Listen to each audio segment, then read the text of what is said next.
Le coup de force des séparatistes a réveillé ces dernières semaines les adversaires de l'indépendance. Peu habitués à manifester ou tout simplement à exprimer leur désaccord avec la sécession, ces autres Catalans donnent désormais de la voix. Raoul ne cache pas son inquiétude depuis la proclamation de la République. Je suis espagnol et à mon avis, le Parlement de la Catalogne a fait du mal. Et si je dois être totalement sincère, je dois dire que j'ai un certain peur s'il y a des incidents violents, quoi.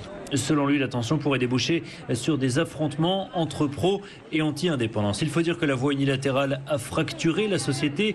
Certains estiment qu'il faudra des mois, voire des années, pour retisser les liens rompus dans les familles ou entre amis. David ira manifester aujourd'hui. Il assimile cette déclaration d'indépendance à un suicide politique. Faire une déclaration unilatérale sans structure d'État ni la moindre capacité pour contrôler ton territoire, en t'affrontant en plus à l'État espagnol, c'est pas réaliste.